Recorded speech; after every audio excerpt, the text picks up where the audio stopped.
चलिए आंखें बंद करते हैं। हे महान सर्वशक्तिमान पिता, तू जो महिमा और स्तुति के सिंहासन पर विराजमान है, हम तेरा दिल से धन्यवाद करते हैं। सारा आदर महिमा तुझे देते हैं। तेरे बच्चों ने आज मिलकर आत्मा और सत्य में तेरी इबादत की और इन गवाहियों के द्वारा भी तेरे पवित्र नाम को ऊंचा उठाया है और तुझे धन्यवाद करते हैं इसलिए भी कि तूने हमें आशीष दी, हमें हर प्रकार की बरकतें दी। उन बरकतों का कुछ अंश दशमांश अर्पण उठाने की बेटों को हम तेरे भवन के अंदर ले आए हैं। हमारे सारे बेटे पिता स्वीकार कर, प्रार्थना हो, आराधना हो, गवाहियाँ हो, दशमांश अर्पण की बेटे हो और प्रसन्न होकर पिता तू यरूशलेम की शहरपनाह को बेटा और तू तेरे लोगों को तेरे ही लोगों के बारे दूतों के सामने में सुरक्षा दे। न मरी, न महामारी, न कोई प्रभु वायरल किस्म का अटैक तेरे बच्चों के ऊपर होने पाए, लेकिन दुआ करते हैं कि तू महिमा की आत्मा की छाया में और अपने पंखों की आड़ में तेरे बच्चों को छिपा और इन सारे दुखों, कष्टों और पीड़ाओं से, कमजोरी, बीमारियों से तू तेरे लोगों को बचा और इसके साथ साथ न केवल स्वास्थ्य दे, उन्हें बल दे, लेकिन पूरी रक्षा सुरक्षा करके प्रभु उनके धन को भी आशीष कर, ताकि ये धन व्यर्थ चीज़ों में बर्बाद न होने पाए, लेकिन तेरी दया कृपा के द्वारा सारे दुख उनके जीवन से दूर करके तेरे लोगों को बहुतायत से आशीष कर, महिमा के धन के अनुसार उन्हें प्रतिफलित कर, 100 गुना 1000 गुना बराबर दे और तेरी महिमा में सभी लोग धनाढ़ बने और धर्म के कामों के अंदर बढ़ते रहें। अब होने दे तेरे दास के ऊपर विशेष तेरी आत्मा का अनुग्रह हो और यीशु मसीह के नाम से आज कलीसिया कान खोल कर सुन रही है पिता तेरे शब्दों को। तेरा शब्द हमारे कानों से होकर हमारे मन में आए और बीच किनाई हमारे हृदय रूपी भूमि में पड़ा रहे और तेरी अनुग्रह की ओस के द्वारा वो शब्द जो आज हमारे कानों में पड़े तेरी महिमा के लिए फलवंत हो। 30 नहीं, 60 नहीं, 100 गुना हमारे जीवन के अंदर तेरा शब्द फल लाए और हमारे जीवन के अंदर मन फरा के योग्य प्रभु बातें प्रकट हो। सारी महिमा तुझे मिले प्रभु यीशु मसीह के सामर्थी नाम से। एक जोरदार ताली देते हैं परमेश्वर के नाम की महिमा के लिए। भाई कुमार तोलानी जी का हम परमेश्वर की वेदी पर स्वागत करते हैं।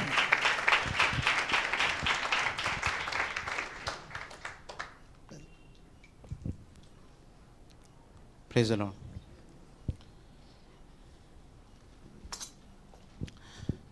इफिसियों 2:8 9-10 8-9-10।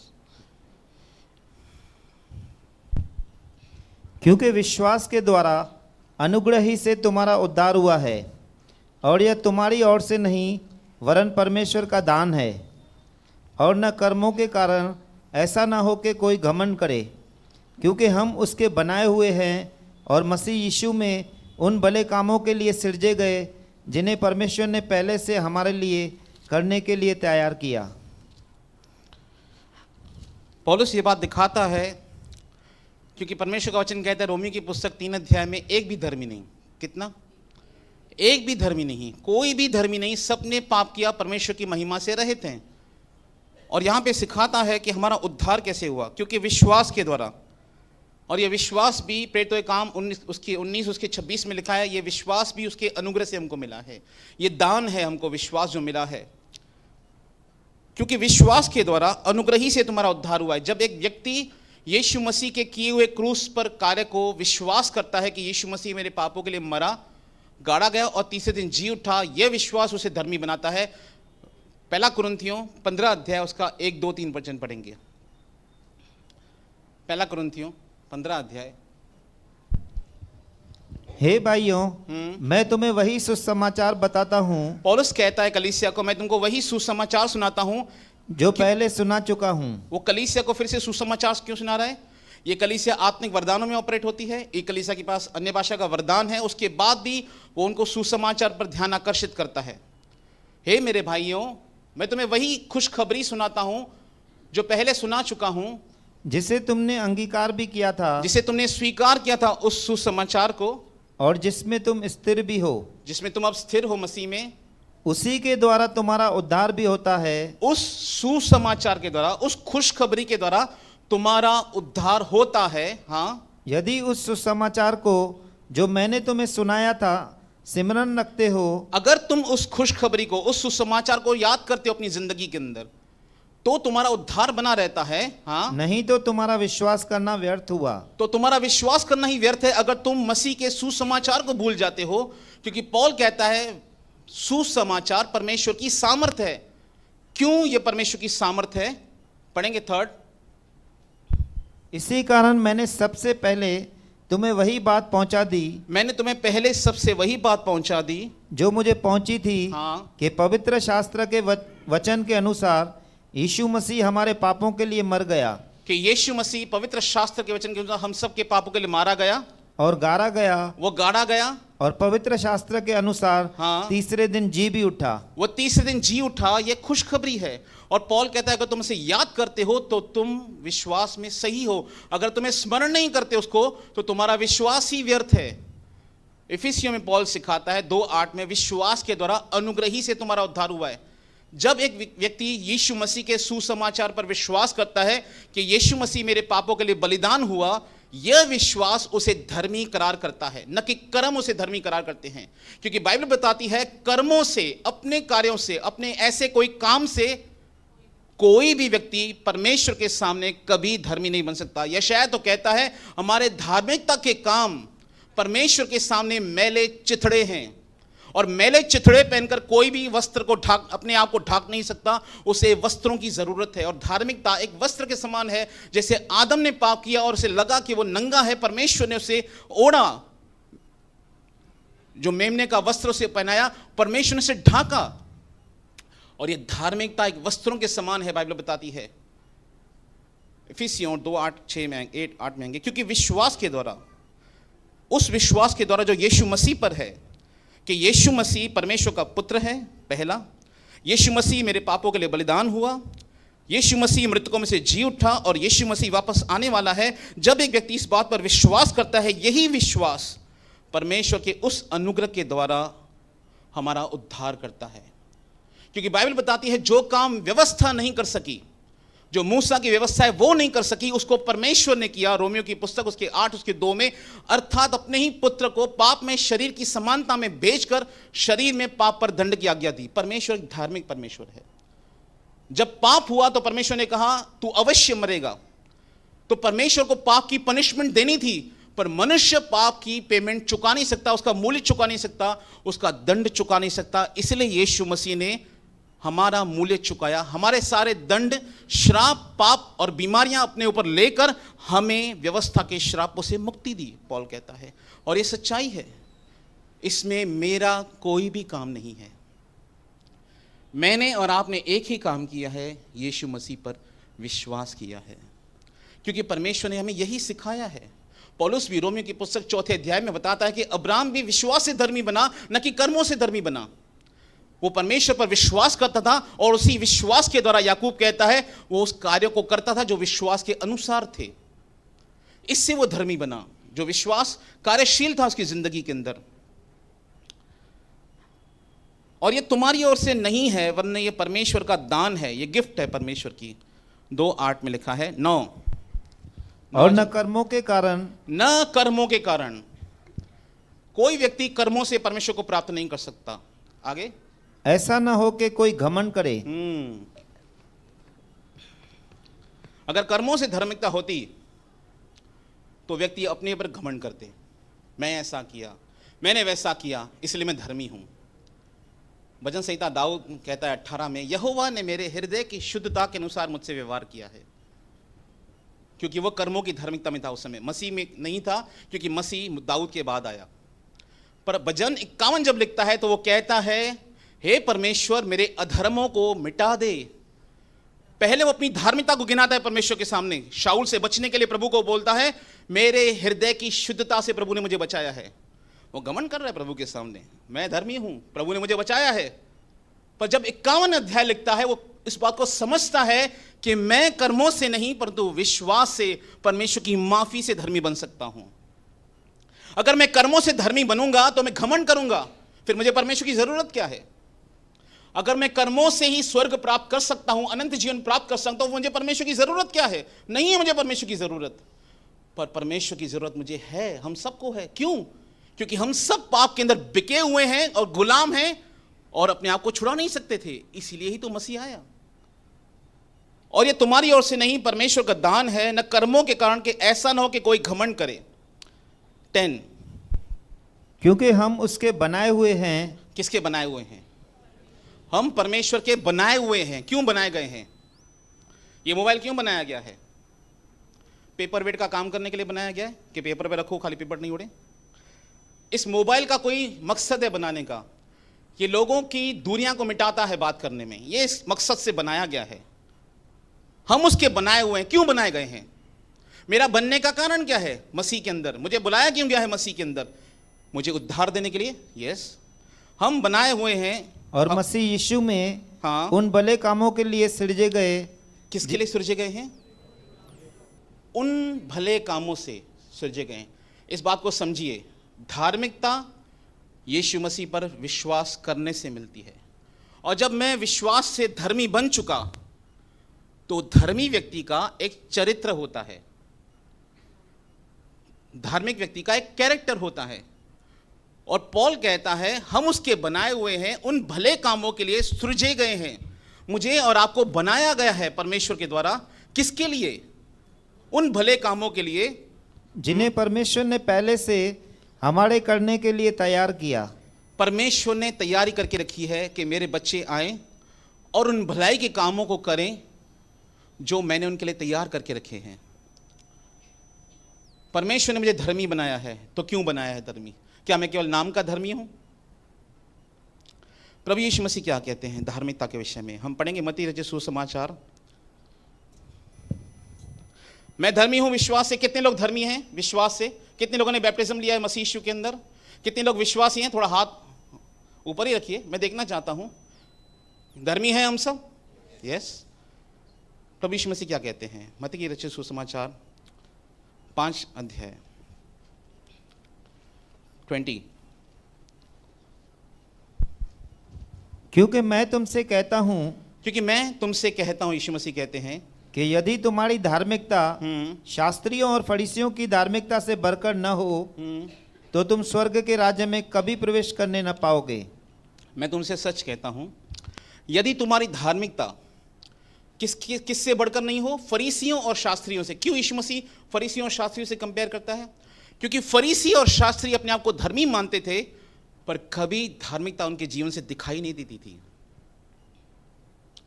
ये लाइट का काम है। क्या कर रही है लाइट? रोशनी दे रही है, उसका काम है। और अगर मैं धर्मी हूं तो मेरी धार्मिकता कैसे प्रकट होगी कि मैं धर्मी हूं? परमेश्वर कैसे दिखाता है? वचन में क्या सिखाता है परमेश्वर का वचन? और यीशु मसीह कहता है यदि तुम्हारी धार्मिकता फरीसियों और शास्त्रियों की धार्मिकता से बढ़कर नहीं तो तुम स्वर्ग के राज्य में कभी प्रवेश नहीं करने पाओगे। क्योंकि वो लोग केवल अपने आप को बाहर से धर्मी दिखाने की कोशिश करते थे। वो अपने आप को केवल बाहर से लोगों को पवित्र दिखाने की कोशिश करते थे कि मैं पवित्र हूं। प्रार्थना करने के लिए, लोगों को दिखाने के लिए प्रार्थना, दान देना लोगों को दिखाने के लिए, उपवास करना लोगों को दिखाने के लिए, सब कुछ। यीशु मसीह कहते हैं ये अपने सब काम, कितने काम? ये अपने सब काम मनुष्य को दिखाने के लिए करते हैं।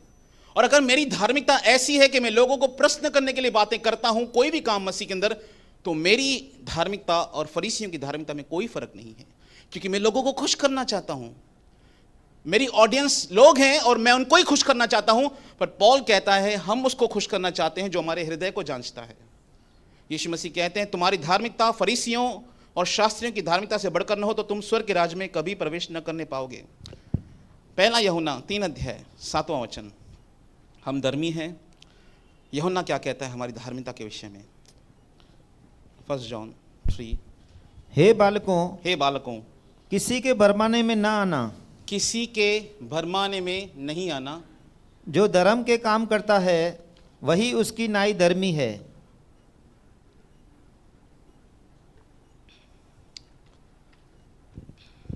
नहीं 7। हे बालकों, किसी के भरमाने में नहीं आना। जो धार्मिकता के काम करता है वही उसके समान धर्मी है। मुझे धार्मिकता कैसे मिली है?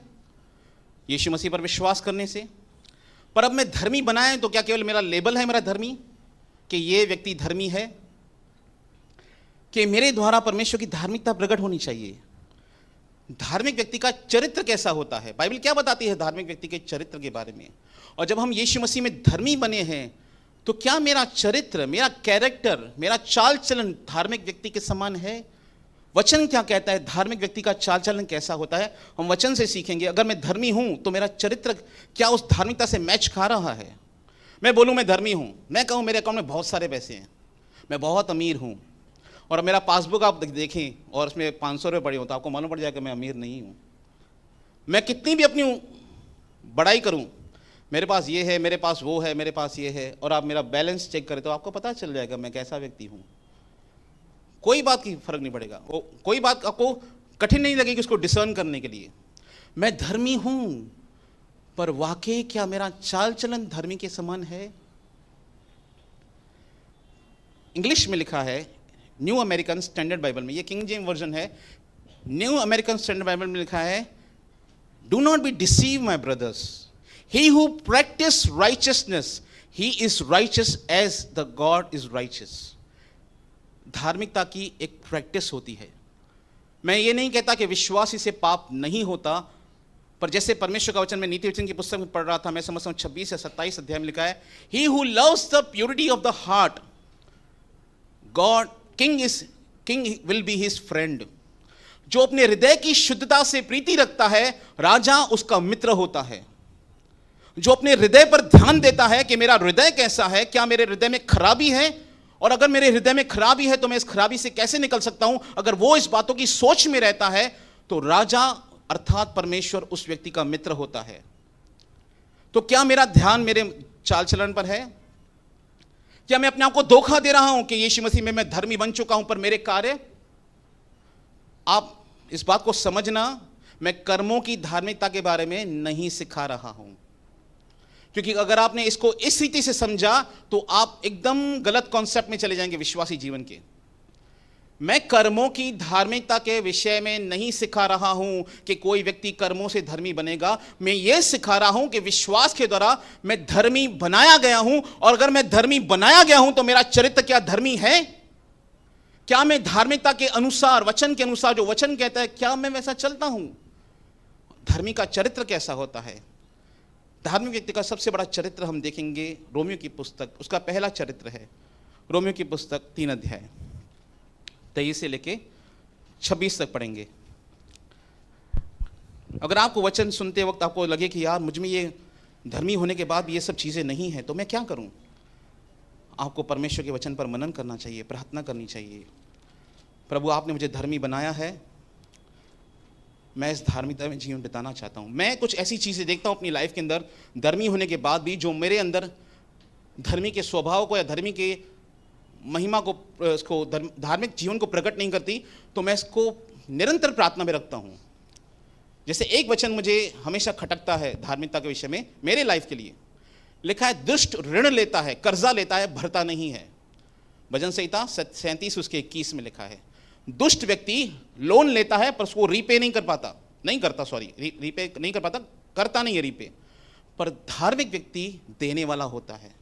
तो मेरी लाइफ में कुछ डेब्ट्स हैं, और मैं इस वचन को पकड़ के प्रभु को हमेशा बोलता हूं, मैं धर्मी हूं, आपने मुझे धर्मी बनाया है, ये आपका काम है, अभी मुझे इन कर्जों से मुक्ति आप दिलाइए। क्योंकि मेरे जीवन में ऐसी कुछ चीज़ें हैं जिन्हें मुझे अपनी लाइफ में, कुछ पर्सनल लाइफ में, मेरे बिजनेस के अंदर कर्जे मुझे उतारने हैं। प्रभु ने मेरे उतारे हैं कर्जे। मैं अपनी पर्सनल लाइफ के लिए बोल रहा हूँ, मैं किसी विशेष व्यक्ति के लिए नहीं बोल रहा हूँ। मैं इस वचन को पकड़ कर प्रभु से प्रार्थना करता हूँ। आप कहते हो दुष्ट व्यक्ति लोन लेता है, भरता नहीं है। मैं दुष्ट नहीं हूँ, मैं धर्मी हूँ, आपने मुझे धर्मी बनाया है। तो मैं आपसे प्रार्थना करता हूँ कि आप मेरे हाथों को इतना आशीष कीजिए, मेरे बिजनेस को इतना ब्लेस कीजिए, ताकि मैं अपने सारे डेब्ट्स को चुका सकूं, मैं अपने पेमेंट्स को सारा कर सकूं, क्लियर कर सकूं। ये प्रार्थना मैं करता हूं परमेश्वर से, क्योंकि जो मैं काम नहीं कर सकता मैं उसके विषय में प्रभु से प्रार्थना करता हूं। 3:23 से पढ़ेंगे। इसीलिए कि सबने पाप किया है, सबने पाप किया है और परमेश्वर की महिमा से रहित है, परंतु उसके अनुग्रह से उस छुटकारे के द्वारा जो मसीह यीशु में है सेंत में धर्मी ठहराए जाते हैं। सेंत में मतलब बिना मूल्य चुकाए धर्मी बनाए जाते हैं। हम कैसे धर्मी बने हैं? सेंत में, बिना मूल्य चुकाए। हमने मूल्य नहीं चुकाया, पर इसका मतलब ये नहीं कि ये आसान और सरल था। पतरस कहता है तुम्हारा उद्धार मसीह के बहुमूल्य लहू के द्वारा हुआ है। हमने पेमेंट नहीं की, क्योंकि हमारी छुड़ौती, भजन संहिता में लिखा है, भारी है, अंत तक हम कभी चुका नहीं सकेंगे। परमेश्वर जानता था हम ऐसे कर्जों के अंदर है, इसलिए यीशु मसीह ने जब एग्जाम्पल दिया पाप की क्षमा के विषय में, मेरा भाई कितनी बार मेरे विरुद्ध पाप करे मैं उसे क्षमा करूं, तो यीशु मसीह ने कर्जे को लेकर आया। एक राजा का किसी पे कर्जा था। पाप एक कर्ज के समान है जिसे एक मनुष्य भर नहीं सकता था, परंतु परमेश्वर ने उस कर्ज को चुकाया, अर्थात अपने ही पुत्र को देकर सारी पेमेंट्स को क्लियर कर दिया, अर्थात पाप की सारी प्रायश्चित को यीशु मसीह ने क्लियर कर दिया। बिना मूल्य चुकाए धर्मी ठहराए जाते हैं। मैंने कोई मूल्य नहीं चुकाया, पर यीशु मसीह ने मूल्य चुकाया है मुझे धर्मी बनाने के लिए, आपको धर्मी बनाने के लिए। आगे, उसे परमेश्वर ने उसके लहू के कारण उसे परमेश्वर ने उसके उस बहुमूल्य लहू के कारण एक ऐसा प्रायश्चित ठहराया यीशु मसीह का लहू हमारे पापों का प्रायश्चित है, हाँ, जो विश्वास करने से कार्यकारी होता है। जो विश्वास करने से कार्यकारी होता है। जब मैं लास्ट बार इस विषय को सिखा रहा था कि यीशु मसीह का लहू नॉन लिविंग थिंग्स के लिए नहीं है, लिविंग थिंग्स के लिए, मेरे लिए है, तो एक ब्रदर ने मुझसे कहा आप ये गलत सिखा रहे हो। मैंने कहा आप अप्लाई कर सकते हैं, मेरे ही सिखाना था, मुझे सिखाना था आपको, मैंने आपको वचन सिखाया। आपको अगर लगता है कि आप यीशु मसीह का लहू अपनी गाड़ी पर लगाएं, अपने घर पे लगाएं, मुझे इससे कोई एतराज़ नहीं है, पर मैंने जो वचन सिखाया, मैंने जो वचन बताता है मैंने आपको वही सिखाया है कि वचन क्या कहता है कि यीशु मसीह का लहू मेरे लिए बहाया गया, मेरे पापों की प्रायश्चित के लिए बहाया गया है, हाँ, जो विश्वास करने से कार्यकारी होता है। जब मैं विश्वास करता हूं यीशु मसीह के लहू पर, वो लहू मेरे जीवन में कार्यशील होता है, हाँ, कि जो पाप पहले किए गए, जो पाप पहले किए गए और जिनकी परमेश्वर ने अपनी सहनशीलता से आनाकानी की, परमेश्वर ने अपने अच्छे स्वभाव के वजह से, अपने सहनशीलता के कारण, सहनशीलता किसे कहते हैं? किसी की सहन करना, सहनशील व्यक्ति है। तो बाइबल हमें बताती है हमें भी सहनशील बनना है, और कहाँ पे बनना है? घर पे भी बनना है, कलीसिया में भी बनना है। सहनशील बनना पड़ेगा, कलीसिया में रहना है तो सहनशील बनना पड़ेगा आपको और मुझे, क्योंकि हम सबके स्वभाव में कहीं ना कहीं मिस्टेक्स है। अगर परमेश्वर सहनशील है तो मुझे भी सहनशील बनना पड़ेगा। आगे, सहनशीलता के कारण परमेश्वर ने क्या किया? ध्यान नहीं दिया, तो आपको भी ध्यान नहीं देना पड़ेगा सहनशीलता के कारण कुछ चीज़ों पर।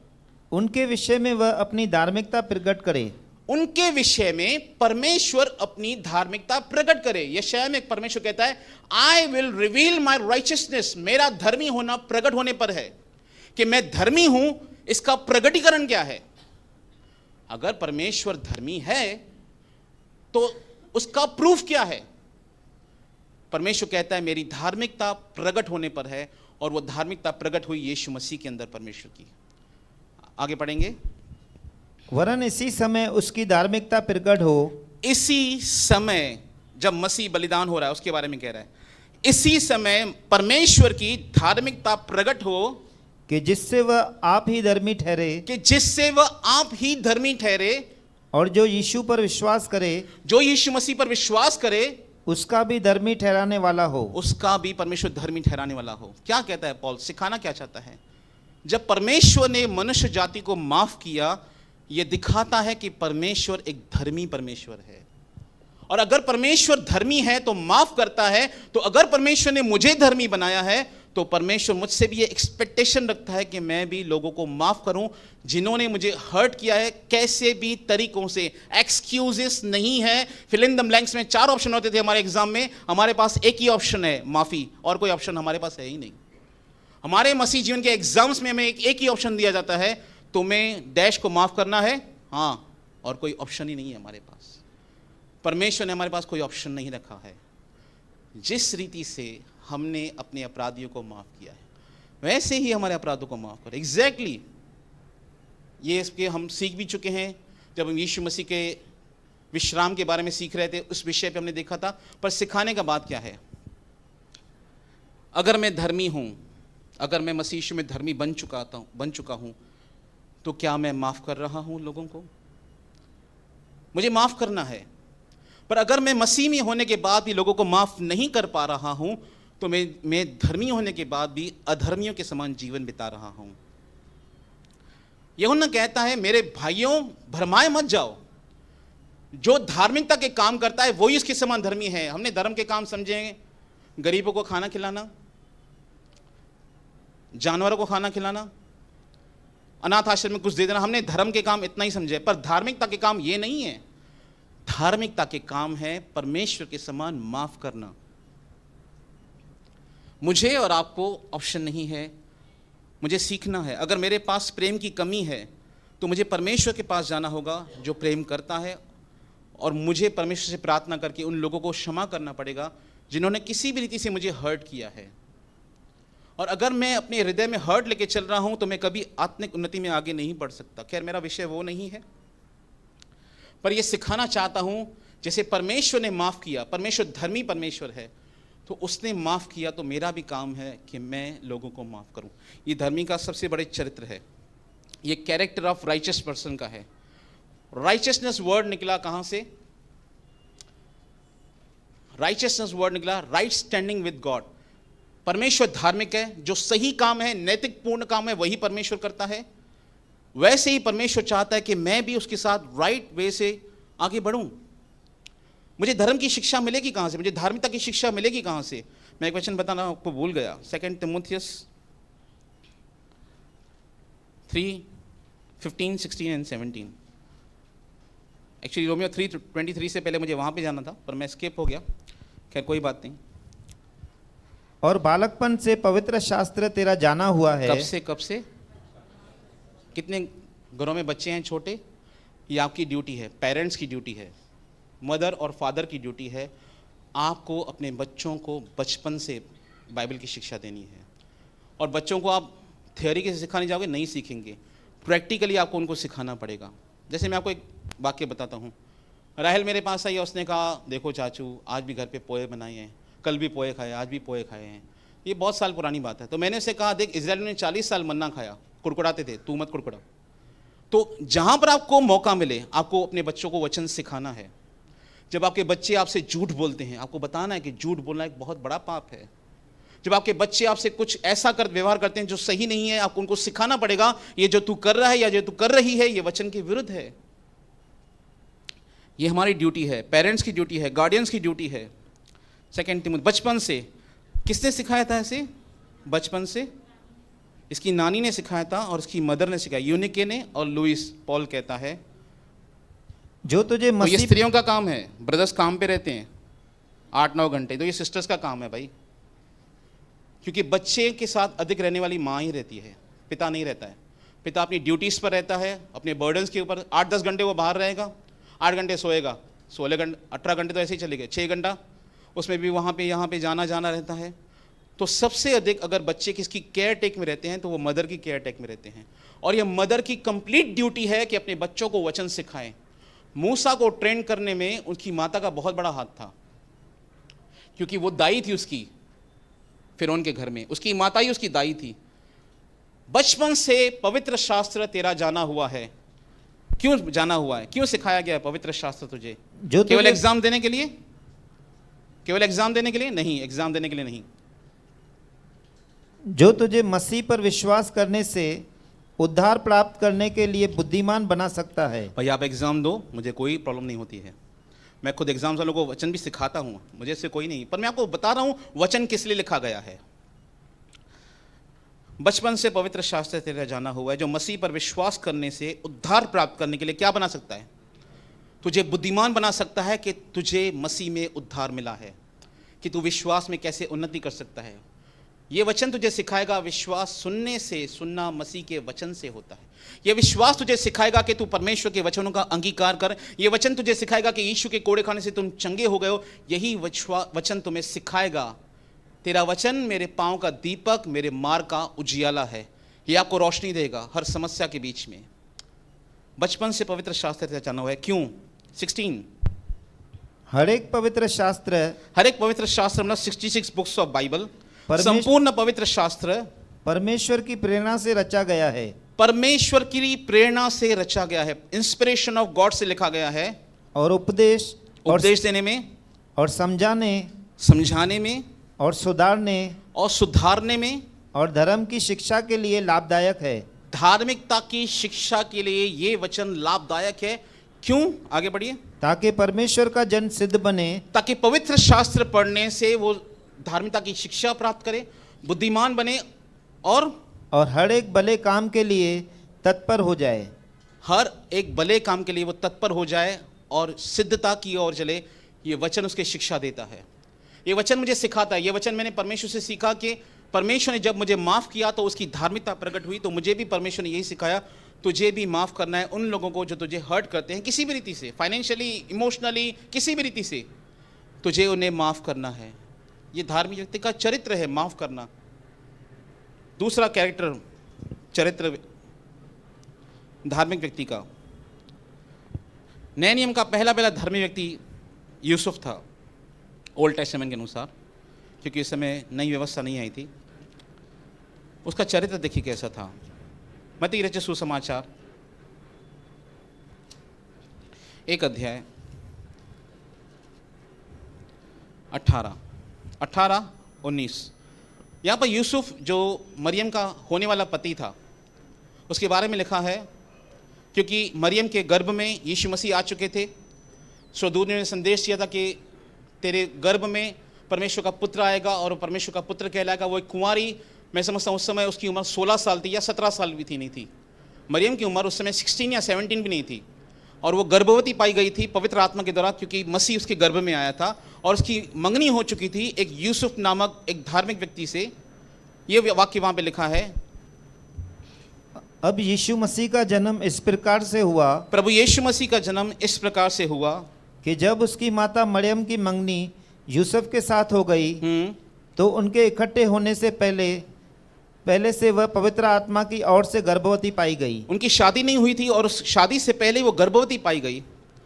और बाइबल में लिखा है, व्यवस्था वर्णन की पुस्तक में, अगर कोई कुंवारी गर्भवती पाई जाए तो उसे पत्थर मार के मार दिया जाना चाहिए। ऐसी व्यवस्था थी उस समय, और गर्भ को छुपाना आसान नहीं था उस समय मरियम के लिए। पर मरियम ने कहा, मैं प्रभु की दासी हूं, मुझे तेरे वचन के अनुसार हो। पर यह बात यूसुफ को नहीं मालूम थी, यह बात उसके मंगेतर यूसुफ को नहीं मालूम थी। उस समय व्हाट्सएप भी नहीं था जो उसे बता सकी, कुछ बता सके, कुछ नहीं था उस समय।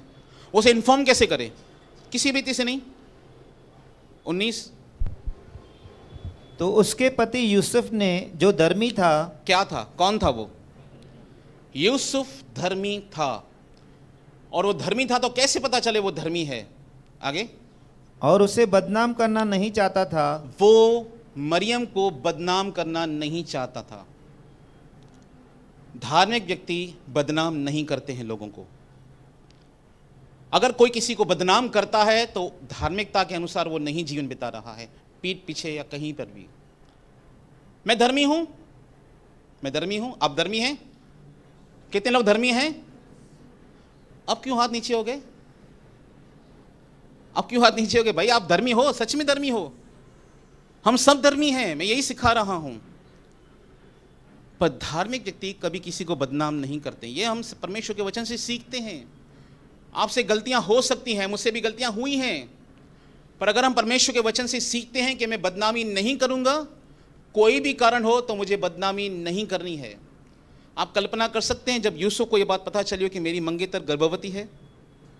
किसी मंगेतर को यह पता चलना कि उसकी जो मंगेतर है, उसकी जो होने वाली पत्नी है वो गर्भवती है, कैसे थॉट्स उसके माइंड में आते होंगे। जब तक उसे ये पता नहीं चला था, आगे से वचन में स्वर्गदूत उसे आके बताता है कि तेरी जो होने वाली पत्नी है वो पवित्र परमेश्वर की ओर से, परमेश्वर की पवित्र आत्मा की ओर से गर्भवती पाई गई है, तब वो उसको अपने पास लेकर आता है। पर जब तक वो उसे पता नहीं था, बाइबल बताती है, क्या बताती है, अतः उसका पति यूसुफ जो धार्मिक व्यक्ति था उसे बदनाम करना नहीं चाहता था। और क्या करता था वो? उसे चुपके से त्याग देने की मनसा की। उसने चुपके से त्याग देने का विचार किया। चाहता तो यूसुफ उसे पत्थर मार के मरवा सकता था, चाहता तो यूसुफ उसे पत्थर मार के मरवा सकता था पुरनियों को बुलवाकर, पर उसने ऐसा नहीं किया। आगे 20, जब वह इन बातों के सोच में ही था, वो सोच रहा था, भले उसने इसे छोड़ दिया था, बैक ऑफ द माइंड उसका माइंड काम कर रहा था। काम पे भी जाता होगा, कल्पना कीजिए ऐसा हो किसी के साथ, उसका उसका मन काम पे लगेगा। वो जब इन बातों को सोच रहा था, ऐसा कैसे हुआ, मरियम बहुत अच्छी स्त्री लगती है मुझे, फिर उसने ऐसा मेरे साथ क्यों किया? कौन है वो व्यक्ति जिसने उसे भ्रष्ट किया होगा? न जाने कितने सवाल उसके मन में आते होंगे मरियम के प्रति। जब उस इन बातों की सोच में ही था तो प्रभु का स्वर्गदूत उसे स्वप्न में दिखाई देकर कहने लगा। उसके स्वप्न में परमेश्वर का स्वर्गदूत आता है और उसे समझाता है जो सच्चाई थी। हाँ, हे यूसुफ, दाऊद की संतान, तू अपनी पत्नी मरियम को अपने यहाँ ले जाने से मत डर। वो उसे कहता है कि मरियम को अपने पास ले आने से मत डर, क्योंकि जो उसके गर्भ में है वह पवित्र आत्मा की ओर से है। स्वदूत से बताता है, तब जाके यूसुफ मरियम को लेकर आता है। पर हम देखते हैं यूसुफ का चरित्र कैसा था। वो बदनाम करने वाला व्यक्ति नहीं था, चाहे बिलीवर की या अनबिलीवर की। हमें किसी की बदनामी नहीं करनी है, चाहे बिलीवर की या अनबिलीवर की। ऐसा नहीं कि हम बिलीवर्स की बदनामी नहीं करें पर अनबिलीवर्स की चलेगा, नहीं करनी है। परमेश्वर का वचन हमको यही सिखाता है। धार्मिक व्यक्ति का चरित्र ऐसा है, ये उसकी जीवन शैली है। धार्मिकता है क्या? परमेश्वर का स्वभाव है। ये कोई थियरी नहीं है, डूज एंड डोंट डूज नहीं है मूसा की। मैं इसलिए नहीं करता पाप क्योंकि परमेश्वर का वचन कहता है, 1 जॉन 3:8 में पढ़िए। क्या देखिए, हम पाप क्यों नहीं करते हैं? विश्वासी होने के बाद हम लोग पाप क्यों नहीं करते हैं? पाप हमसे हो जाते हैं, उसके लिए परमेश्वर हमें क्षमा करता है, पर हम पाप करते क्यों नहीं हैं? उसका एक कारण है। जो कोई पाप करता है वह शैतान की ओर से है। इंग्लिश में लिखा है, he who continues, he who practice sin is from devil। वो शैतान की ओर से है, जो अपने जीवन के अंदर पाप को प्रैक्टिस करता है। एक डॉक्टर दिन में 200 पेशेंट की प्रैक्टिस करता है, और एमआर लोग आपस में भाषा बोलते हैं, क्या इसकी प्रैक्टिस है यार, 200 पेशेंट एक दिन में दिखता है। वो प्रैक्टिस करता है अपनी डॉक्टरी की। He who practice sin is from devil।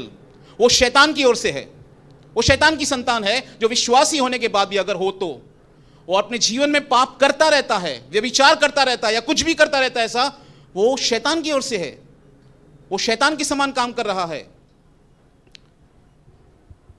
जो कोई पाप करता रहता है वो शैतान की ओर से है, क्योंकि शैतान आरंभ ही से पाप करता आया है। उसके सिन में पाप था। शैतान के उसके स्वभाव में सिन था, क्योंकि शैतान आरंभ से पाप करता आया है। हाँ, परमेश्वर का पुत्र इसीलिए प्रकट हुआ। यीशु मसीह केवल मुझे पापों की क्षमा देने के लिए प्रकट नहीं हुआ कि शैतान के कामों को नाश करे। He came to destroy the works of devil। वो मेरे जीवन से उस गंदे स्वभाव को निकालने के लिए आया, जिसके स्वभाव के कारण से मैं पाप करता रहता था। वो आया क्यों? वो शैतान के कामों को मेरी जिंदगी से नाश करने के लिए आया। केवल जादू टोना शैतान के काम नहीं है। पाप का स्वभाव उसका सबसे बड़ा काम था, जो उसने आदम के अंदर डाला था। यीशु इसलिए आया ताकि मेरे जीवन से उस पाप के गंदे स्वभाव को दूर कर दे।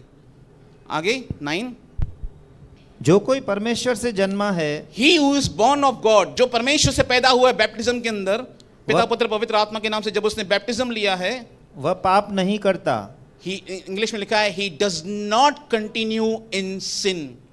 उससे पाप हो जाते हैं। यही यूहन्ना कहता है, पहला यूहन्ना 1 में, हे मेरे प्रिय भाइयों, यदि तुमसे पाप हो जाए तो पिता के पास हमारा एक सहायक है, क्योंकि हम इस शरीर में हैं और ये शरीर पुराना है, इसीलिए मुझे नए शरीर की जरूरत है जो पुनरुत्थान पे मिलेगा। ये अलग विषय है। पर यह कहता है, जो कोई परमेश्वर से जन्म लेता है वह पाप नहीं करता। इसका मतलब है वो कंटिन्यू पाप के अंदर नहीं रहता। पाप उससे हो जाते हैं शरीर की कमजोरी की वजह से, जिससे वो निकलने की कोशिश कर रहा है, संघर्ष कर रहा है पाप से निकलने के लिए, पर वो पाप को एंजॉय नहीं करता। वो प्रैक्टिस नहीं करता पाप की अपने जीवन के अंदर। वो गालियों की प्रैक्टिस नहीं करता अपनी जिंदगी के अंदर। वो व्यभिचार की प्रैक्टिस नहीं करता अपनी जिंदगी के अंदर। वो इमोरलिटी, बेईमानियों की प्रैक्टिस नहीं करता अपनी जिंदगी के अंदर। वो उनसे लड़ता है विश्वासी होने के बाद। क्यों? आगे, क्योंकि उसका बीज उसमें बना रहता है। उसका बीज उसमें बना हुआ है, उसका वचन उसके अंदर बना हुआ है, क्योंकि उसने उसके अविनाशी वचन से जन्म लिया है, और वह पाप कर ही नहीं सकता। He cannot do sin। वो पाप कर ही नहीं सकता। क्यों? क्योंकि परमेश्वर से जन्मा है। क्योंकि जो परमेश्वर से जन्मा है वो परमेश्वर के स्वभाव में पैदा हुआ है। मेरे और आपके अंदर परमेश्वर का स्वभाव है, मसीह का स्वभाव। ये मसीह ने हमको बैप्टिज्म के अंदर दिया है, पर क्या मैं स्वभाव के अनुसार जीवन बिता रहा हूं? क्या मैं उस धार्मिकता के अनुसार चल रहा हूं? यूहन्ना यही सिखा रहा है। अगर मैं धर्मी हूं और अधर्म के कामों को करता रहूं और मैं कहूं मैं धर्मी हूं, तो मैं अपने आप को धोखा दे रहा हूं, मुझ में सत्य नहीं है। पर अगर मैं धार्मिकता के अनुसार चल रहा हूं और मैं गिर गया, तो परमेश्वर मुझे उठाएगा, 7 बार 70 बार उठाएगा, क्योंकि परमेश्वर देख रहा है ये पाप से जूझ रहा है, निकलने की कोशिश कर रहा है। पर अगर मैं विश्वासी और धार्मिक व्यक्ति होने के बाद भी ऐसे कामों को करता रहूं, तो मेरा धर्मी होना और अधर्मी होने में कोई फर्क नहीं है। धार्मिक व्यक्ति कैसा होता है? वो बदनाम नहीं करता है। ये बहुत ही गंभीर पाप है। लिखा है जैसे उत्तरी वर्षा वायु को लाती है, उत्तरी वायु वर्षा को लाती है, वैसे ही चुगली करने वाले के मुंह पे क्रोध आ जाता है। टेल बियरर, मैं पढ़ रहा था नीति वचन में, लिखा है जो बात की चर्चा बार बार करता है वो परम मित्र में फूट डलवा देता है। यार ये नकरण खपंदो सी तोसां यार, ठीक आहे न, त इहो हल छॾेसि, पर यार ईअं कीअं यार, नकरण खपंदोसि न। अरे भाई ठीकु आहे न, छॾेसि न, मां क्षमा कयो, वरी ॿिनि ॾींहं खां पोइ ईअं न करणु खपंदोसि यार। अरे भाई ठीकु आहे न, घणा दफ़ा चवंदी आहियां आख़िर लोग याद कराएंगे आपको, लोग आपको याद कराएंगे। टेल बियरर, बचपन में हमको काम मिलता था, मेरे पिताजी ये बात हमेशा बोलते थे, make a story from tips. कुछ पॉइंट्स आपको इंग्लिश में मिलेंगी, आपको उसकी पूरी स्टोरी बनानी है। कुछ लोगों को बात मालूम होती है इतनी, कितनी, इतनी, वो पूरी स्टोरी बनाते हैं उसमें से, जावेद अख्तर के समान पूरी स्टोरी बना देंगे उसकी। तो बाइबल बताती है बदनाम करना नहीं है।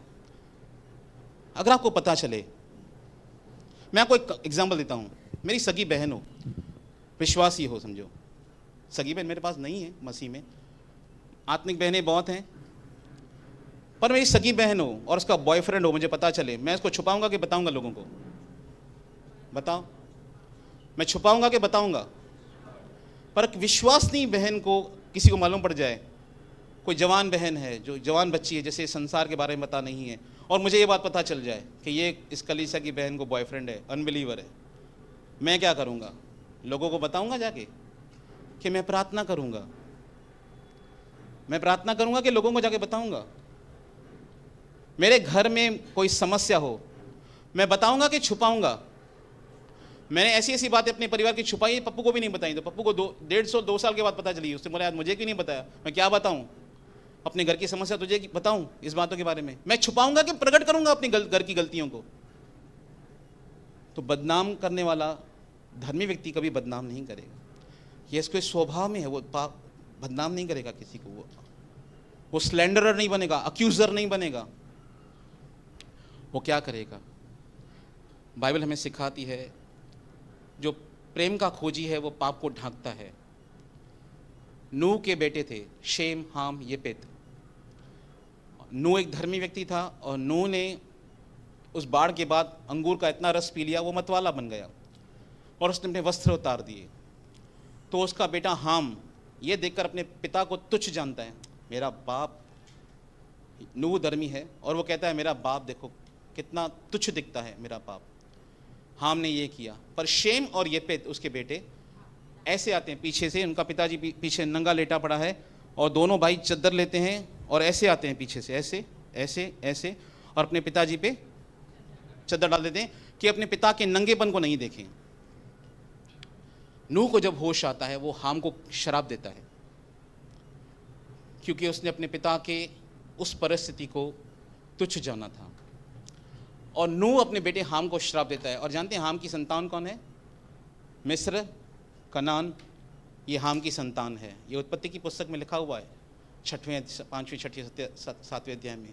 हाम की संतान कौन है? कनानी लोग जिनसे इज़राइलियों का युद्ध हुआ, मिस्री लोग जहाँ पर इज़राइल के लोग गुलाम हुए, वो हाम की संतान थे। नूह ने उन्हें कर्ज दिया। क्यों? क्योंकि वो अपने फादर को बदनाम कर रहा था।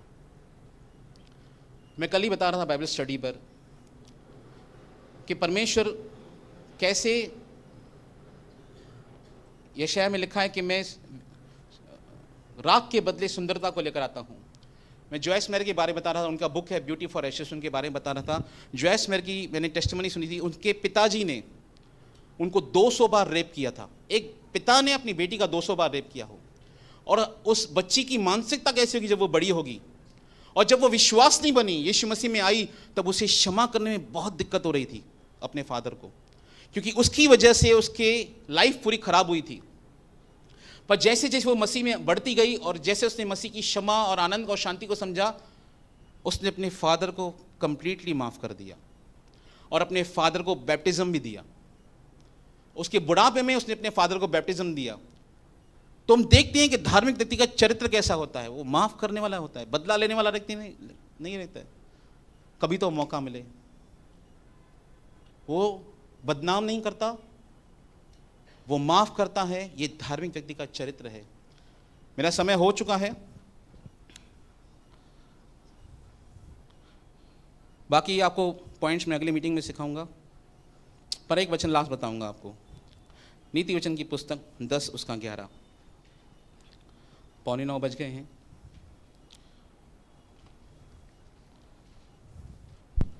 देखिए, धर्मी व्यक्ति का चरित्र हम देख रहे हैं, उसका कैरेक्टर देख रहे हैं हम लोग। धर्मी का मुंह तो जीवन का सोता है। कैसा है उसका मुंह?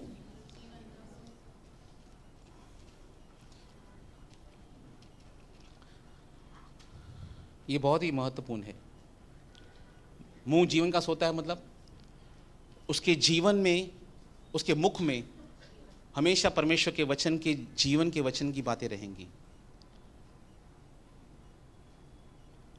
एक लड़का था, झोपड़पट्टी में रहता था, उसको राजा ने अडॉप्ट कर लिया।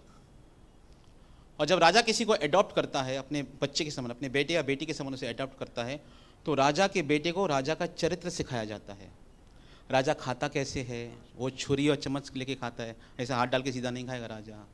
बातें कैसे करता है, उसके लहजा कैसे होगा, वो वॉक कैसे करता है, उसको हर एक राजा की सिखाई जाएगी। ये राजकीय, अभी इस संसार में सबसे बड़ा जो राजा दिखाई देता है वो किंग चार्ल्स है, इंग्लैंड का। उसके 2 बेटे हैं, प्रिंस विलियम, प्रिंस हैरी। अभी प्रिंस विलियम और प्रिंस हैरी आपको ऐसे बात करते, का रे ऐसा ऐसा ऐसा रे, आपको पता चलेगा ये राजा का बेटा नहीं है। आपको पता चलेगा ना, दाखू का तुला, पता चलेगा ये राजा का बेटा नहीं है। इसकी लैंग्वेज बताती है ये राजा का बेटा नहीं है। देखा रहे हैं हमारी तो खेरी, ये बताएगा कि आप राजा के बेटे नहीं है, या राजा की बेटी नहीं है। लैंग्वेज, मेरे बोलने का लहजा। हमको तो परमेश्वर से बात करने को भी नहीं आता है। कभी कभी हम परमेश्वर से झगड़ा करते हैं प्रार्थना में, इतनी लाउड वॉइस से परमेश्वर से बातें करते हैं जैसे परमेश्वर बहरा है, सुनता ही नहीं है किसी की। प्रार्थना करने का एक लहजा होता है। परमेश्वर कहता है मलाकी की पुस्तक में, ऐसी सड़ी गली भेंट जाकर किसी अपने अधिकारी को दो, वो खुश होगा। यहां के तहसीलदार से ऐसी बड़ी आवाज में बात करो, देखो क्या करता है वो तुमको। उल्लासनगर के तहसीलदार से इस लैंग्वेज से बात करो जिस लैंग्वेज से हम परमेश्वर से बात करते हैं, आपको पता चलेगा आपकी लैंग्वेज कैसी है। जब मैं प्रार्थना करूं तो मेरी लैंग्वेज कैसी होनी चाहिए? परमेश्वर के सामने ह्यूमिलिटी के साथ। परमेश्वर मेरा सर्वेंट नहीं है, परमेश्वर मेरा नौकर नहीं है क्योंकि मैं उस पर हुक्म चलाऊं, ऐसा कर वैसा कर, नहीं। वो सर्वशक्तिमान परमेश्वर है जो सारी कायनात को चलाता है। मुझे उसके साथ प्रार्थना कैसी, मेरी वॉइस कैसी होनी चाहिए? मेरी ह्यूमिलिटी के साथ होनी चाहिए। तो अगर मैं परमेश्वर से ह्यूमिलिटी के साथ बात करना चाहिए तो मेरा लोगों के साथ बात करने का तरीका कैसा होना चाहिए? हाँ बुद्धो, हम घर में यहाँ पे हमने सलीके से सीख लिया है कलीसिया में चलना। मैंने जैसे सिखाया है प्रेज द लॉर्ड, कितनी नम्रता। और घर में पता चलता है कि आप नम्र हैं कि नहीं। आप बिजनेस में पता चलता है कि आप नम्र हैं कि नहीं है। जब आप संसार के लोगों से व्यवहार करेंगे, उनको पता चलेगा कि ये व्यक्ति नम्र है कि नहीं है। और नम्रता की सबसे बड़ी डेफिनेशन है परमेश्वर की आज्ञा के अधीन रहने वाला व्यक्ति, जो अपने आप को परमेश्वर पर कंप्लीटली निर्भर रहने वाला व्यक्ति समझता है। धार्मिकता का जो लिखा है, उसका मुंह जीवन का सोता है। उसके मुंह से जीवन निकलता है, आशीष निकलती है, श्राप नहीं निकलते हैं। एक बिलीवर कभी किसी को श्राप नहीं दे सकता। एक बिलीवर किसी को श्राप नहीं दे सकता, क्योंकि परमेश्वर का वचन कहता है तुम आशीष की संतान हो। वो हमें हमेशा आशीष देना सिखाता है। भले ही हमें लोगों ने हर्ट किया हो तो भी वो चाहता है कि हम उसे आशीष दें। बाकी पलटा लेना परमेश्वर का काम है, हमारा काम नहीं है। परमेश्वर कहता है कि तू उसे ब्लेस कर। लोगों के धार्मिक व्यक्ति जब बोलता है, लोग को हीलिंग मिलती है, बाइबल बताती है। लोग क्यों सुसाइड्स करते हैं, लोग क्यों हर्ट होते हैं? लोगों के बुरे बोलने की वजह से हर्ट होते हैं। जब कोई किसी से बुरे वे से बिहेव करता है, कोई ऐसे हार्श वर्ड्स यूज करता है, वो हर्ट होता है अपने हृदय में। 10:11 हमने पढ़ा, धर्मी का मुंह जीवन का सोता होता है, परंतु उपद्रव दुष्टों का मुंह नहीं, शालित बस है। हमें उसके बाद नहीं लिखना है। 10, 20, 21 पढ़िए। 10 का 20, 21। धर्मी के वचन तो उत्तम चांदी है, कैसे हैं वचन? उसके क्या हैं? उत्तम चांदी के समान है, अर्थात उसकी जीभ में से जो निकलता है वो बहुत ही महत्वपूर्ण है, इसीलिए सोच समझ कर बोलें। 18:7 में लिखा है, मूर्ख अपने मुंह के वचनों से फंसता है और उसका प्राण उसके होठों की वजह से फंसता है। आज बहुत से लोग बॉन्डेज में क्यों है? विश्वासी होने के बाद भी वचन सिखाओ तो भी मुंह से नेगेटिव कन्फेस करेंगे अपने लिए हमेशा नेगेटिव कन्फेस करें। कुछ भी थोड़ा कुछ हो जाए अपने लिए नेगेटिव बोलना शुरू कर देंगे। आप अपने मुंह से ही मूर्खतापूर्ण काम करके शैतान को मौका देते हैं कि वो आपको बॉन्डेज में डाले, क्योंकि हम उसके अनुसार बोलते हैं जैसा शैतान हमारे मन में डालता है। पर परमेश्वर का वचन कहता है धार्मिकता का जो वचन होता है वो उत्तम चांदी के समान होता है। चांदी सस्ती है कि महंगी है? प्रेशियस है। हाँ, परंतु दुष्टों का मन बहुत हल्का होता है। 21। धर्मी के वचनों से बहुतों का पालन पोषण होता है। किसके? जब धर्मी किसी से बात करता है उससे लोगों का पालन पोषण होता है, लोग उससे सेहत पाते हैं आत्मिक रीति से। मैं क्या कर रहा हूं? मैं अपनी जीभ का सही इस्तेमाल कर रहा हूं। इस समय जब मैं कलीसिया में खड़ा होकर वचन का प्रचार कर रहा हूं, हमको अपनी जीभ को नियंत्रण में लाने के लिए प्रार्थना करनी। हम जानते हैं ये एक ऐसी बला है, याकूब कहता है, जो किसी के वश में नहीं आती। हम सबके जीभ में कहीं ना कहीं समस्या है, पर अगर आपको आपकी समस्या मालूम है तो आप प्रार्थना करें परमेश्वर से, प्रभु मेरी जीभ बहुत ही बेकार है, मैं प्रार्थना करता हूँ मेरी जीभ को वश में करने के लिए आप मेरी सहायता और मदद करें। क्योंकि वचन में लिखा है जिसकी जीभ उसके वश में नहीं है उसकी सारी भक्ति जीरो है। जीरो 100 आउट ऑफ 0 परमेश्वर देगा उस व्यक्ति को जिसकी जीभ उसके वश में नहीं है, जो कंट्रोल नहीं कर सकता अपनी जबान के ऊपर। इसीलिए परमेश्वर का वचन कहता है धार्मिक व्यक्ति का जो चरित्र है वो कैसा है, उससे लोग पालन पोषण पाते हैं, वो उत्तम चांदी के समान है, उसके बोलने से लोग चंगे होते हैं। उसका वचन क्या कहता है? 11 वचन, धर्मी का मुंह तो जीवन का सोता है, वो लोगों की लाइफ में जीवन लेकर आता है जब वो बोलता है। तो धार्मिकता का चरित्र कैसा है पता कैसे चलेगा? यीशु मसीह ने कहा तुम उनके फलों से इनको पहचान लोगे। कैसे पता चले मैं धर्मी हूं? आपकी जबान बताएगी लोगों को, जब आप लोगों के साथ व्यवहार करेंगे कि ये व्यक्ति धर्मी है कि नहीं है। इसका स्टैंडर्ड कैसा है, ये बहुत महत्वपूर्ण है। ये सीखने वाली बातें हैं, उम्र भर बाद सीखने की वाली बातें हैं। ऐसा नहीं कि गलतियां नहीं होती हैं, गलतियां होती हैं। मुझसे गलतियां हुई हैं बहुत बार, व्यवहार में, बिजनेस में। एक बार मैं कस्टमर से बहुत झगड़ा किया था, मैं गाली नहीं निकाली। परमेश्वर का धन्यवाद, जब से मैं मसीह में आया हूँ प्रभु ने मेरे अंदर से ये बातें निकाल दी हैं। प्रभु का मैं बहुत बहुत धन्यवाद करता हूँ इस अनुग्रह के लिए जो मेरे जीवन में हुआ कि मेरे मुंह से गालियाँ बंद हो गई। पर मैं कस्टमर से बहुत झगड़ा किया, इतना झगड़ा किया, वो मुझसे बोल रहा था तेरे को हुआ क्या है आज कि तू मुझे इतना डांट रहा है। उसने मुझे बहुत परेशान किया था। और जब मैं उसे डांट कर बाहर निकला तो अपने पिताजी से पूछा कैसा डांटा? मेरे पिताजी ने बोला आग लग गई उसको आज। कैसे लगाई आग? केरोसिन डाला उसके ऊपर मैंने। याकूब कहता है ये जीभ नरक के अग्नि से जलती रहती है। मैंने उसको नरक की अग्नि थोड़ी टेस्ट करा दी, उसको गुस्सा आ गया। तो ये मेरी मिस्टेक थी। मैंने न जाने कितनी बार लोगों को सॉरी बोला है बाद में, मैंने आपसे बुरा व्यवहार किया, मैं आपको सॉरी बोलता हूँ। मिस्टेक्स हम सब करते हैं। अगर मैंने किसी को गलत वे से हर्ट किया है या मैंने किसी को डिस्पाइस किया है, गलत बोला है किसी को, ये मेरी और आपकी ड्यूटी है उसको सॉरी बोलना। और सॉरी बोलने के टाइम ऐसा होता है ना कि सॉरी चमास, है ना कि सॉरी चमास, इसको सॉरी बोलूँ। अगर जो लेट सॉरी बोलता है मतलब उसका प्राइड बहुत स्ट्रांग है, उसका घमंड बहुत स्ट्रांग है। सॉरी कौन बोलता है? मैंने आपको बताया, नम्र लोग बोलते हैं। कौन है व्यक्ति जिसने सॉरी बोला बाइबल में फर्स्ट टाइम? परमेश्वर। परमेश्वर ने सॉरी बोला मनुष्य जाति को। गलती हो जाए तो माफ़ी मांगिए, पर इन बातों पर ध्यान दीजिए। धर्मी का चरित्र कैसा होता है? वो माफ़ करने वाला होता है, वो बदनाम नहीं करता लोगों को, उसके मुंह से जीवन निकलता है, मृत्यु नहीं निकलती। और भी चरित्र हैं, हम आगे और स्टडीज़ के अंदर देखेंगे, वचन में देखेंगे। तब तक इन बातों को मनन करें। प्रभु आपको आशीष करें।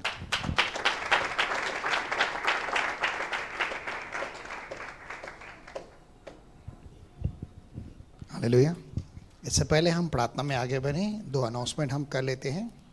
सबसे पहले तो उन भाइयों और बहनों के लिए जिन्होंने बाइबल क्विज के लिए अपना नाम रजिस्टर करवाया है, उनके लिए छोटी सी सूचना कि नेक्स्ट संडे 24 अगस्त को इसी स्थान के ऊपर आपका एग्ज़ाम होने जा रहा है और टाइमिंग है 1:30 बजे से 3:30 बजे का। तो आप समय पर यहाँ पर पहुँच जाना 1:30 बजे के आसपास, और आप अपने साथ 5 चीज़ें पक्का ले आना। कौन सी चीज़ें रहेंगी?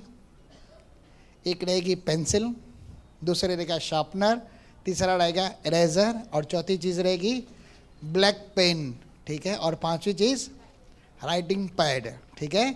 सिर्फ 5 चीज़ों को लेके आना है यहाँ पर। 1:30 बजे यहाँ पहुँच जाना है। 1:30 बजे से 3:30 बजे तक बाइबल क्विज का एग्ज़ाम होगा, जो आपको पेपर दिया जाएगा। जिन्होंने हिंदी के लिए दिए हैं उनको हिंदी का, और जिन्होंने इंग्लिश के लिए दिए हैं उनको इंग्लिश का मिलेगा, और आपको सही समय पर आना है। सब लोग तैयार हैं? जिन्होंने नाम रजिस्टर करवाए हैं, कितने लोग हैं जिन्होंने नाम लिखाया है? चलो, बहुत सारे लोग हैं करके मंगलवार को भी हम अनाउंसमेंट करते हैं। तो इन 5 चीज़ों को याद करना है। मान के चलना आप थोड़ी देर के लिए एग्ज़ाम सेंटर के अंदर जा रहे हैं, एग्ज़ाम देने के लिए स्कूल में जा रहे हैं या कॉलेज में जा रहे हैं, ठीक है। तो यहाँ पर टीचर भी रहेंगे भाई, आपके ऊपर सुपरवाइजिंग भी होगी, ठीक है। और दूसरी अनाउंसमेंट है कि नेक्स्ट रविवार जो 24 तारीख है इस महीने का, हम प्रभु भोज की विधि के अंदर भी सम्मिलित होने जा रहे हैं। तो उस दिन आप बिल्कुल भी तैयार रहना, कहीं बाहर मत जाना, ठीक है। उपवास और प्रार्थना के द्वारा विश्वास और प्रार्थना के साथ ही सम्मिलित होना। चलिए आंखें बंद करते हैं। पवित्र पिता परमेश्वर, प्रभु यीशु मसीह के महान और सामर्थी नाम से हम दिल से आपका धन्यवाद करते हैं। आदर और महिमा हम आपके पवित्र नाम को देते हैं और आपके नाम को ऊंचा उठाते हैं। धन्यवाद प्रभु, इन दिनों के अंदर आप हमसे बातें करते हैं और उत्तम से उत्तम हमें शिक्षाएं देते हैं और हमें मसीह के समान चरित्र होने के लिए निर्माण करते हैं। आपका दिल से धन्यवाद कि तू वचन और आत्मा के द्वारा हमें प्रेरणा देकर हमारे जीवन में सुधार, निखार और सिद्धता ले आ रहा है। पिता, हम आपका दिल से धन्यवाद करते होने दे। ये तमाम बातें जो हम सीख रहे हैं इन दिनों के अंदर हमारे मन के अंदर बनी रहे और हम तेरे वचन के सांचे के अंदर अपने आप को डालते हुए मसीह के समान बनने पाएँ, क्योंकि जब वह आए तो उसे हमें देखकर शर्मिंदा होना ना पड़े, लेकिन हमें देखकर वह प्रसन्न हो और आनंदित और कहने पाए कि तू मेरा पुत्र है और मैं तुझसे प्रसन्न हूँ। हे पवित्र पिता, इस शब्द को हम सुनने के लिए दिल से बेकरार हैं कि तू जिस तरह से तूने अय्यूब की तारीफ की, पिता हम दुआ करते हैं तू हमें देखकर भी उसी तरह की तारीफ करे, न कि प्रभु हमें देखकर तू क्रोधित हो या अशांत हो, अप्रसन्न हो, लेकिन प्रार्थना करते हैं कि हमें ऐसा बनने के लिए तू हर तरह से सहायता और मदद कर। हमारी ज़ुबान पर, हमारी आंखों पर, हमारे व्यवहार पर, हमारी बातों पर नियंत्रण होने के लिए तू सहायता और मदद कर। और प्यार जो अनेक पापों को ढांप देता है, प्रार्थना करते हैं कि पिता हमें उस प्यार के अंदर खुद ढांप ले, न केवल हमारे बुराई और पापों को ढांप मसीह के लहू के द्वारा, और प्यार की चद्दर जो धर्म की चद्दर या पवित्रता की चद्दर कहलाती है हमें पहना दे। लेकिन हम दुआ करते हैं कि जिस तरह से